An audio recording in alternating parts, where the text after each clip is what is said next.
Find Your Mentor in VIP by Simone Stevens. I often think back on my first voiceover mentor, a casting director I met at a seminar she hosted, with fondness and a bit of incredulity.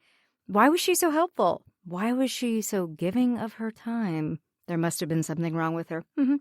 She did eat a banana. Maybe her kindness is an allergic reaction to bananas? Or maybe she took a shine to me because I reminded her of a distant cousin who was super cool to her as a kid.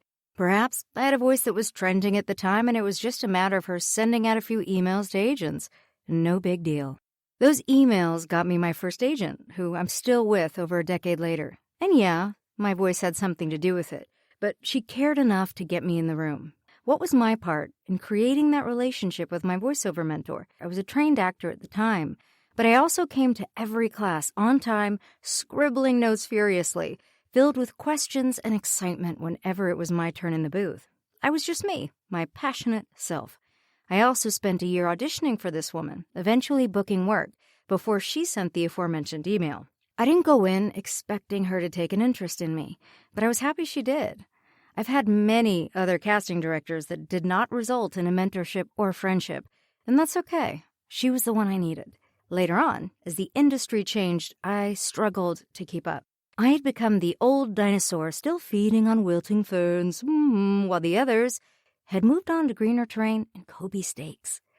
I knew I needed to update my approach, but didn't know how. So I sought out others. I went to voiceover events, networked, met people in the industry, and lightning struck again. I met another fellow voiceover actor, an eventual mentor. She guided me through the new reality of voiceover, being done from home and from anywhere. That was a massive change from when I started in New York City, when voiceover auditions were held in casting offices near Union Square or Broadway, and jobs were done in person with engineers taking care of the tech side. What a kind soul. This new mentor of mine shared the lessons she gained from weathering all those failures and successes that are an integral and unavoidable part of every journey through any industry. And again, I thought, why is she helping me? Could she be having the same rare allergic reaction to bananas? Do I remind her of a distant cousin that was cool to her as a kid? Turns out, she's a good person, and we just clicked. Now, you might be thinking, where are all these networking events and casting directors? I live in a small town, far from New York City or LA. The answer is in the clouds. Online. There is an entire community out there.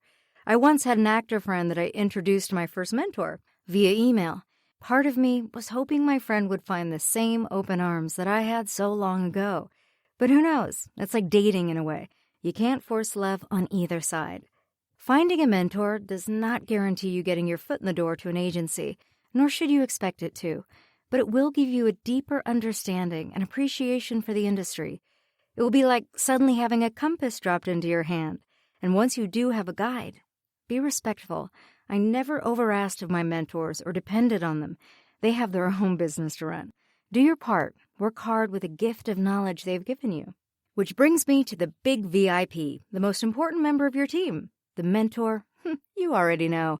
The one you already have. You may be thinking, oh, Simone, I predict some super corny hogwash coming here.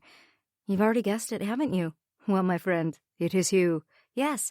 Only you can keep putting all of the things you've learned into practice. And when you forget them, remind yourself, you are the only one that can teach yourself how to navigate setbacks or disappointments, or celebrate the successes. It is easy to forget after not booking that audition for that beautiful Austrian short film. It was so close. You were in the final 2 actors to be chosen. You were perfect for it. The images still linger in your mind, and the sweet words still dance across your lips. Why? Sorry, I drifted there. And yes, that just happened to me. The other gal got it, and it stung big time. I ate a whole tub of JELLO and whipped cream that day. But the director did say he'd like to work with me on future projects. So hey, that's a win. Be on your side always, and focus on the wins. Even if you have to develop a rare allergy to bananas, take an interest in yourself. No friend or voiceover mentor can do that for you the way you can.